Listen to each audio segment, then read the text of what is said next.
Save some for the end. I like this crowd. Treat me well, I might take you with me as my traveling audience. Pack your bags.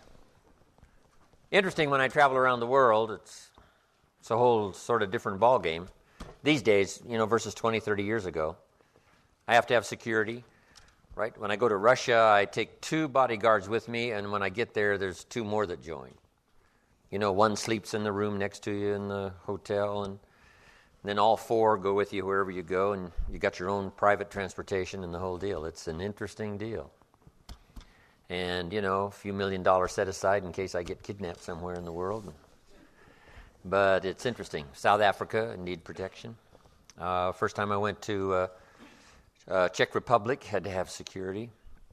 Well, sometimes if the audiences are like 3,000 or 4,000, and they all want pictures and autographs, it gets a little scary sometimes.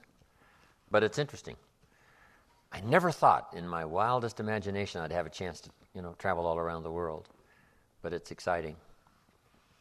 Novosibirsk, Siberia. Someday you got to drop by. It is an unbelievable place.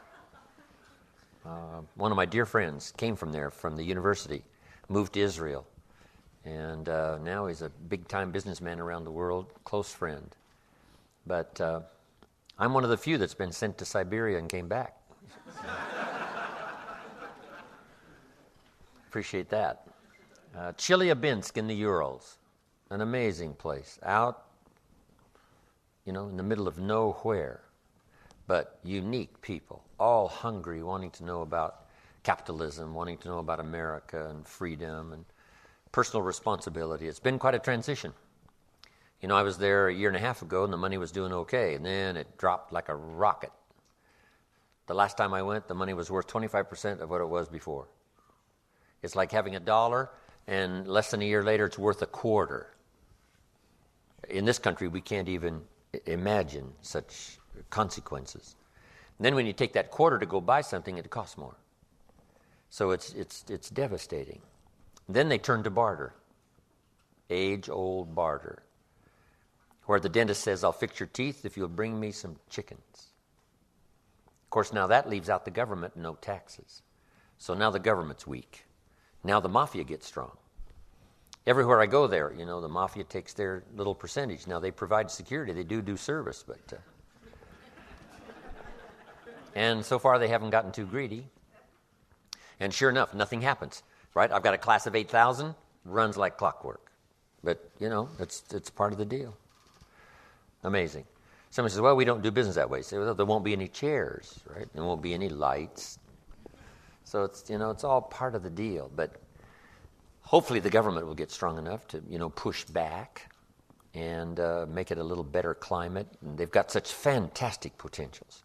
The Russians are so well educated, most of them. They got degrees this long and no place to employ them. It's amazing. But their spirit is high. They're learning capitalism at the grassroots, start with nothing and become something. They're learning what that's all about, taking responsibility, bringing value to the marketplace instead of just working for the government. So it's a whole transition. And so many things are changing. Used to be years ago, right? If you wanted to move from one city to another, you had to get permission. You had to go through all kinds of red tape just to move, just to go to another city, go to another part of the country. And now that's all changing. So it's fun to go back now. And I've got some very dear friends now in Russia. I've been going there now for 4.5 years. But that's interesting. South Africa. I first went to South Africa in 1972, 1973. When apartheid was still going strong. And now that's all changing. And in the transition, it's a little scary, some of the transition, but it's happening. So this remarkable opportunity I have to travel all over the world, to see the world. Some places, right, for the very first time. I love my trips to Israel, Tokyo, Japan. One of my favorite eating places in downtown Tokyo, Wendy's. Can you imagine? Wendy's in Tokyo, right on the corner where you can watch all the people and all the traffic. It's fantastic. But I got some great friends right now all around the world, and it's spectacular to get to travel and see the people, see the country, watch what's happening, try to evaluate it, come back to America and bring what information I can about my view of what's going on and what's happening. But I'm just take great delight in the opportunity I have to make friends, do business, lecture around the world. But anyway, we've got to go back to work. If you're ready, say I'm ready. Ready. Okay. All right. Let's get through these now. 4 steps to success. Number 1 was gathering good ideas, good health ideas, good business ideas, time management ideas, leadership ideas, communication ideas. Hopefully we'll have a good menu these 2 days for you to choose from to load up your notebooks with ideas. But second, you need good plans. Tomorrow we'll talk about a game plan in our time management session. Plans to achieve. Ideas gather dust. They don't produce at all by themselves. It's like philosophy is not the end. Philosophy is the beginning. Philosophy must be invested. When I talked about philosophy, attitude, and disciplines, they must be invested. And if you invest philosophy and attitude in disciplines, then they produce results. Here's a good phrase. Wisdom uninvested in labor is wasted. Wisdom uninvested in labor is wasted. Attitude, even the highest of attitude, which is faith. Faith uninvested is wasted, produces nothing. So the name of the game is not faith. The name of the game is not philosophy. The name of the game is to put faith and philosophy into activity so that it starts making progress. Turning nothing into something. Let me give you that formula while I'm on it here. Turning nothing into something. How do you do that? Right? I teach it in Russia. Profits are better than wages. How do you turn nothing into something? Here's how you start. There's 3 steps to it. Number 1, imagination. And we'll really talk tomorrow about setting goals, dreaming about the future. What do you want? Where do you want to go? What do you want to do? What do you want to be? What do you want to have? And try to imagine yourself in those new, worthwhile, unique positions. So imagination starts to change everything. This auditorium, this hotel, this convention center was once in someone's imagination.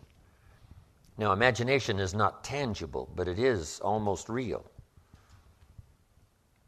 Almost real. It's not real, but it's almost real. But it's hard to say that imagination is nothing. But it's nothing in terms of tangible. It's not tangible yet. And you always have to say yet. Imagination is not tangible yet. But it is the beginning of turning nothing into something. It's the beginning of turning nothing into reality. Imagination. So the hotel I'm staying in next door was once in someone's imagination. Imagination is the ability to see things that don't yet exist. The ability to see what does not yet exist. Imagination is real in the sense that it affects. It'll affect your behavior. It'll affect your enthusiasm. It'll affect your emotions. It's real in that sense, but it's not real in the tangible sense. But to turn nothing into something, you start with imagination. Next is faith. To believe that what you imagine is possible. How would we start to strengthen our belief in that what we imagine is possible to turn it into reality? And there's 2 or 3 ways. One is to believe your own testimony. If you've done it before, why couldn't you do it again? If you've done it once, couldn't you do it the second time? Why not believe in your own testimonial? If I did it before, I can do it again. I was rich by age 31 and broke by age 33. So now, and I'll talk about that tomorrow when we talk about financial independence. But now, my question was, could I do it again? And the answer was, yes, of course. I lost the money, but I didn't lose the skills. And that's what's important about personal development. You can lose the money, but not the skills, so who cares about the money? Unless it's getting late, right? And you're like 90, and it's a little difficult to go back to the streets. But hey, once you've got the skills, you own the skills. It's like sales. A skill is more valuable than a sale. Sometimes a salesperson says, I need a sale. I said, no, you need a skill. Sales are temporary. Skills are permanent. So we start with imagination, which is almost real. I mean, it's not real yet. It's not tangible yet, but it's almost real. Now we move to faith to believe that what we imagine is possible. So we study our own testimonial. If we've done it before, we can do it again. Here's what else we study. Other testimonials of somebody who did it. Somebody that built a hotel said, yes, I started with some plans and finally believed it was possible, and here it is. Say, well, if it's possible for one, it's possible for another. In fact, sometimes when we hear the testimonial, here's how they finish. If I can do it, you can do it. See, that's a classic testimonial that gives us now what we call faith. And one of the ancient wise writers said, faith is generated by what we hear. Faith is generated by what we hear. The vocabulary of what we hear, the vocabulary of what we read, that generates faith to believe that it's possible. Now, faith is not reality. You can't say faith is nothing because it affects. It's like radiation. To us, it's nothing because it can't be seen. But radiation is so powerful it can kill you.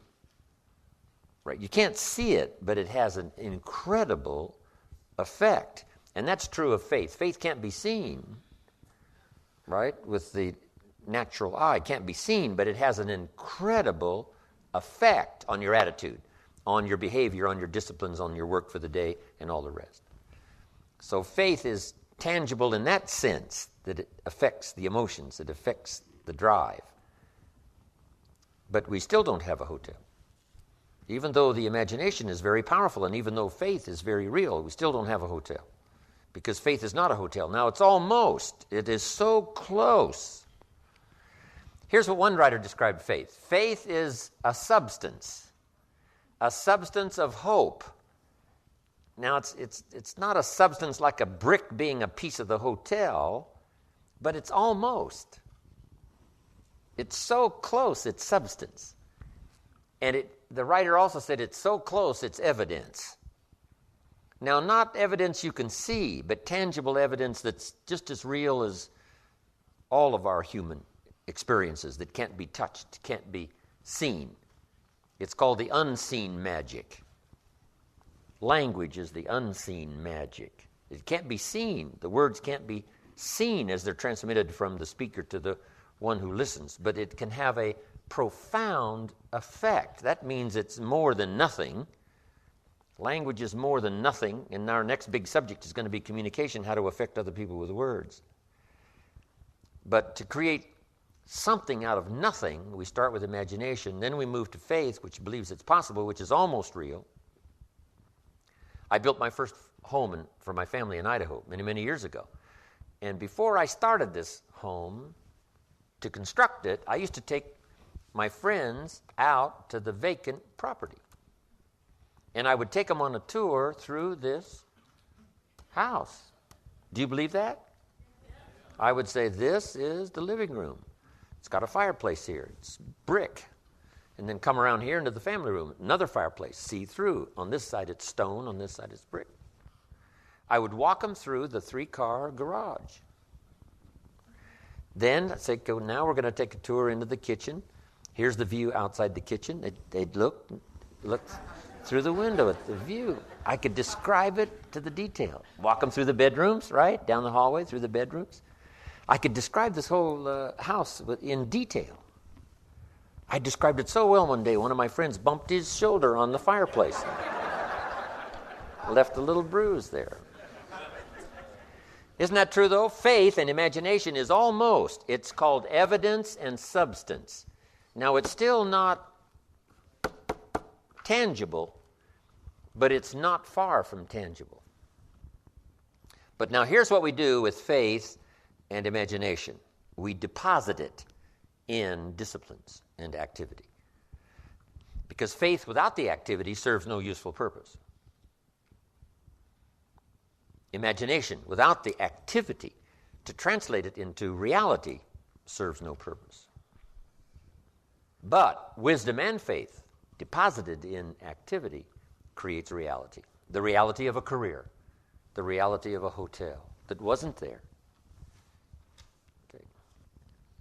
Then this is a bit of a time management that will sort of translate into time management. And the question goes like this: when should you start building the hotel that you've imagined and now believe that it's possible? When should you start? And here's the answer: as soon as you have it finished. You just got to remember that. You wouldn't start building a hotel unless you had it finished. Because if you start building something, somebody says, what's this going to look like? You say, I have no idea. See, they'd take you away to a safe place. No, the reason you start is because it's finished. It's finished.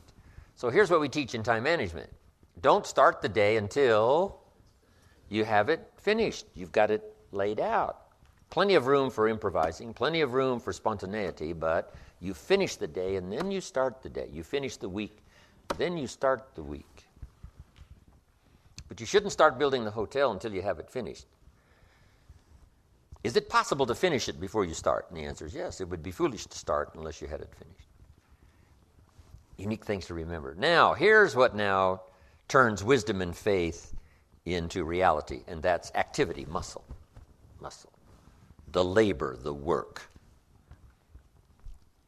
Some people go for affirmations, but see, I do believe in affirmations, but here's the key on affirmations, and that is to affirm the truth. Affirm the truth. If you're broke, best thing to affirm is, I am broke. You put that up on the refrigerator where you can see it every day.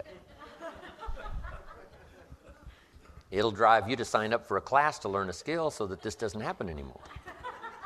Now, if that doesn't do it, reaffirm and put this up there. I'm 40 and broke. See, that's a lot more alarming. And if that doesn't work, put this up there. I live in America and I'm 40 and I'm broke. Something is wrong. Not with the country now. You don't have to build a raft. You don't have to build a raft and go to another country. Something might be wrong with your philosophy, your policy, your plan, and your strategy. So, affirm, yes, but always affirm the truth. Here's what the old prophet said. The truth will set you free. Now, here's the freedom of the truth. Number one, freedom of the truth, to correct old errors in judgment. That's the freedom of the truth. Because if you don't speak the truth, then you're likely not to correct the errors in judgment. If something's wrong, but you say, hey, it's fine, it's fine, it's fine, how are you going to correct the errors in judgment that made it wrong? See, you can't say it's fine, it's fine, it's fine, and finally it turns out to be fine. Say, no. The only way to go from wrong to fine is not by affirmation. The way to go from wrong to fine is to figure out where the errors in judgment were by speaking the truth. Something's wrong here, finding out what's wrong, making the changes. Now it can go from wrong to fine. Here's a good phrase. Affirmation without discipline is the beginning of delusion.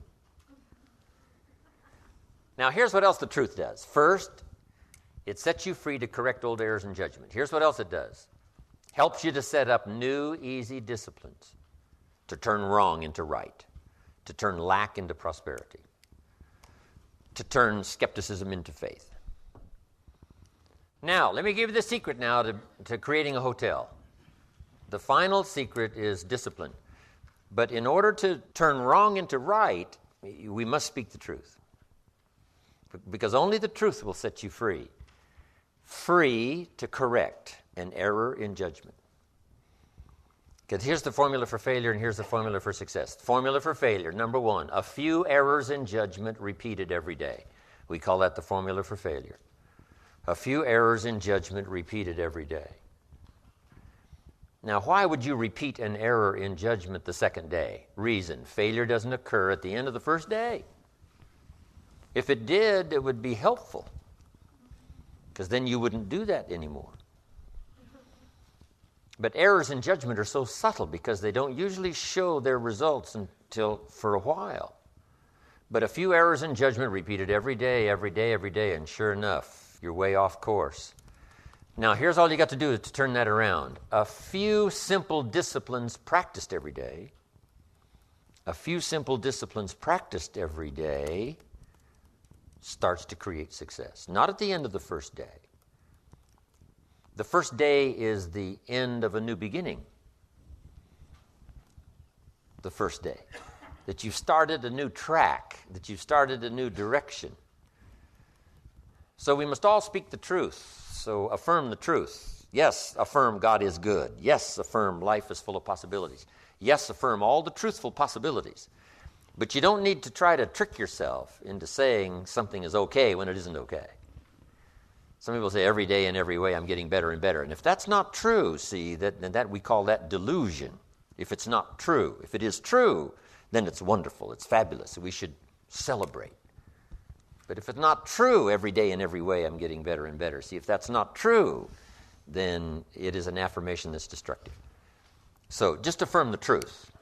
The truth is I lack some skills to multiply my income by 10, which I wish to do in the future.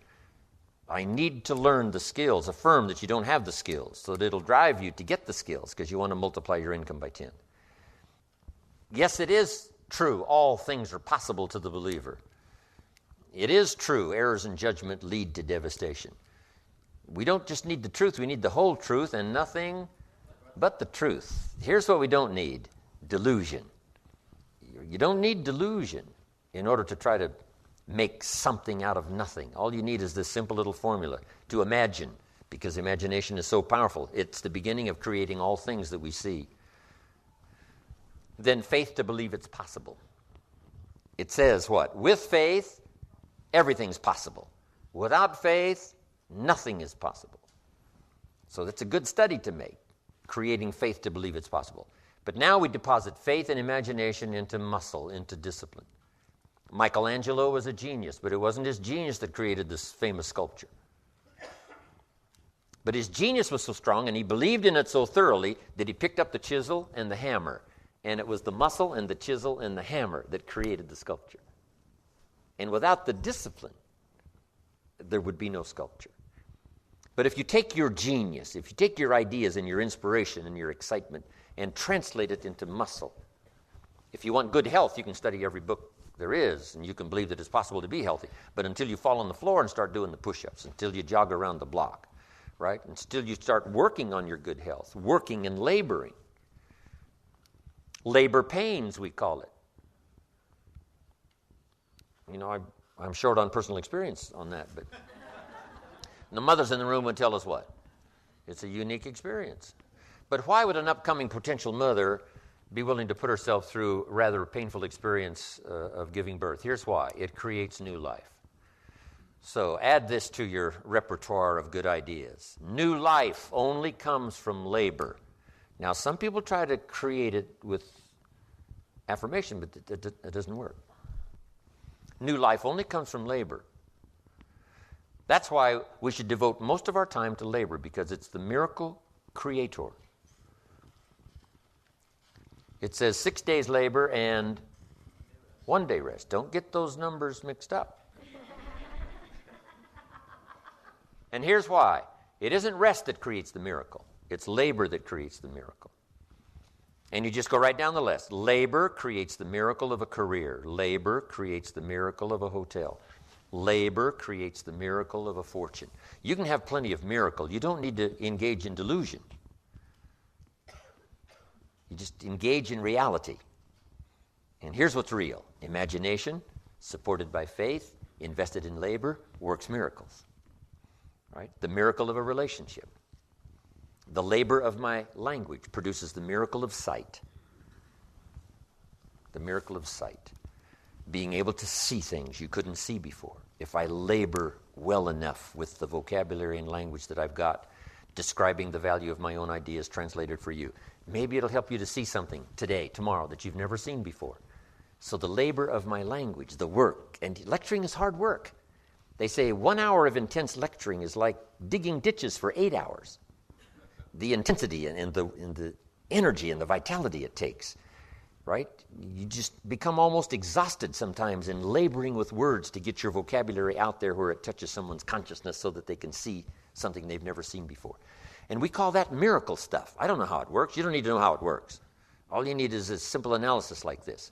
But the labor takes the idea, supported by faith, translate it into labor, and it starts producing all kinds of miracle. So now you can understand that you are a miracle worker. Would a miracle worker sleep late? I doubt it. Unique thing about genius. Genius has no sense of time. It's amazing. If you could have met Michelangelo and, you get there and it's like 11 o'clock. It's like midnight. And you said to Michelangelo, isn't it a little late? And Michelangelo would say, late? What's this late? What does that mean, late? I don't understand late. To a genius, it's not late. To the average person, it's getting late. But to a genius, it's not late. Say, well, Michelangelo, I'll meet you here in the morning and watch you get started. And you got to get there at 4 o'clock. You say, it's really early. And Michelangelo says, early? I don't understand this. What's this early? It doesn't compute early. Not to a genius. Because the genius is consumed by the finished product. And he devotes his imagination and his faith translated into muscle to produce the sculpture. Now, you can do that with your health. Health is just as valuable as the sculpture that inspires the world. Your own education, your own future, your own career, your own relationships, building a hotel, creating success, making a fortune. It's all part of the same scheme of imagination, faith, supported by labor. And now, all things are possible to those that believe. Wow. Now, here's the next part of the success formula. Learning to handle the passing of time. Patience to let the seasons work their work. You can't hurry the spring. It does its work in its time. You can't rush the summer. It does its work in its time. You can't shorten the winter. It's going to be however long or difficult it's going to be. You just must have patience with the unfolding of things. From the beginning to reality, from nothing to something. Just make the note, there's always a way. Guess what's more valuable than money and capital? Ingenuity. The greatest capital in the world is ingenuity. Figuring out a way. I'll find a way. I'll start with nothing and find a way to turn nothing into profit. How can you turn nothing into profit? You sell and buy instead of buy and sell. If you have to, now sure it's better. If somebody says, yes, I want it, if you got it. And if somebody says, yes, I want it, you say, I don't have it. But if you will give me your money for this product, I will go get it, bring it to you, make a small profit. If I do it often enough, then I'll have some inventory. But you don't need inventory. Here's the greatest inventory, the inventory of the mind, the inventory of the personality. Right? That's the greatest capital. Money serves its purpose. But what's money without courage? What's money without determination? Not much. It's worthless. But ingenuity and courage and determination and faith and charisma and personality. You've got so much to invest besides your money. Make sure the money is the smallest part of your investment. Just a little money and a lot of courage. A little money and a whole lot of ingenuity, and you can turn all kinds of nothing into something. Okay. Now, the patience of learning to handle the passing of time. Probably Americans have to work on this more than anybody else. Patience. In our push-button society, it is tough. Two things really wreck your chances for the future. Impatience and greed. You got to learn to deal with both of those. Impatience as Americans, we just got to learn to have the patience to let things work out. Somebody said in America the shortest period of time is the time between when the light turns green and you hear the first horn. That's the shortest period of time. Impatience. Here's the other one that's a killer, and that's greed. Contrary to the movie Wall Street, greed is not good. Greed is evil, must be dealt with, must be legislated against, lest some be tempted by greed. Here's what greed hopes for, something for nothing. Here's what greed hopes for, more than its share. Greed hopes for something at the expense of others. You say, well, then how can you truly grow and make a fortune? It's very easy. Legitimate ambition. Find a way to serve the many legitimately. And your ambition now can make you a fortune. You don't need greed to make a fortune. Here's what legitimate ambition wishes for: something at the service of others. Legitimate ambition doesn't need to rise only because someone else diminishes. Legitimate ambition hopes to rise by helping others to rise. But learning to handle the passing of time, patience. Now here's one more step to success: the solving of problems. Business problems, family problems, personal problems, financial problems, emotional problems. We've all got these unique challenges.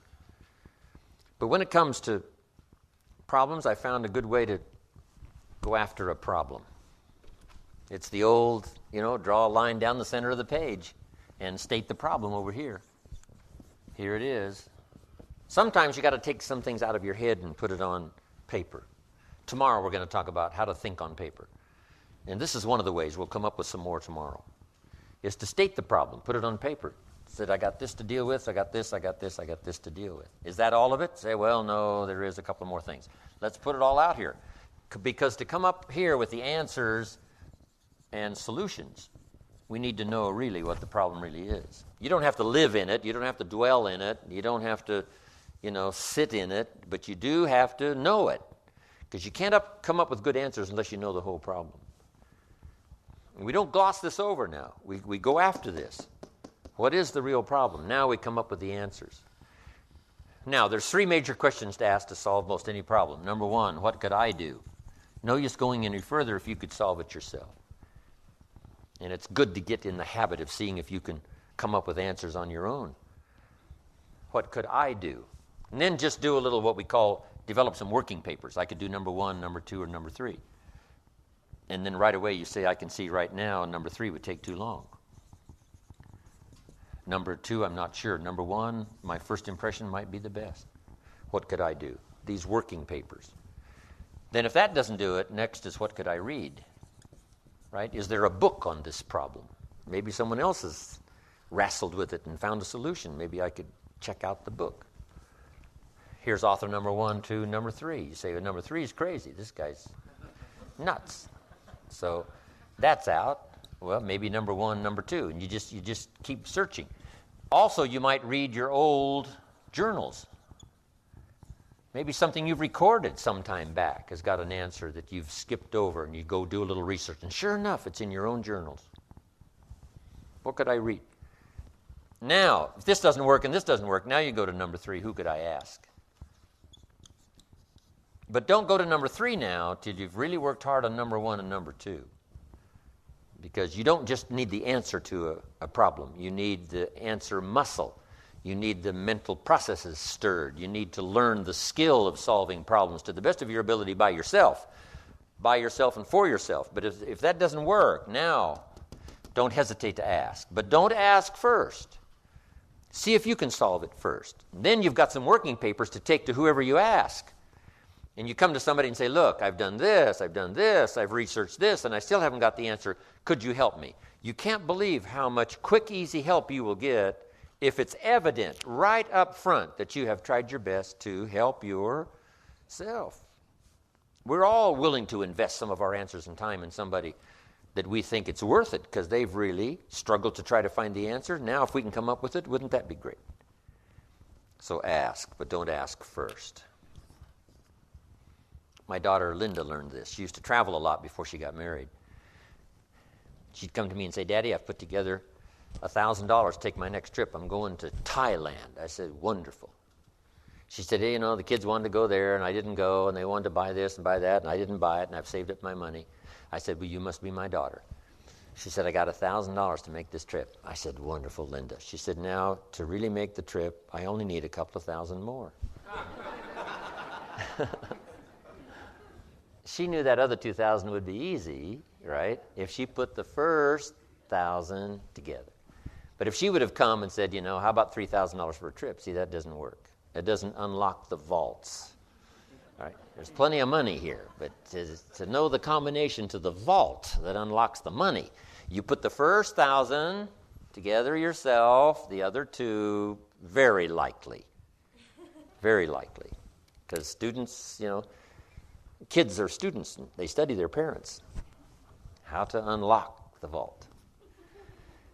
So, don't hesitate to ask. Don't hesitate to ask, but try to solve it yourself.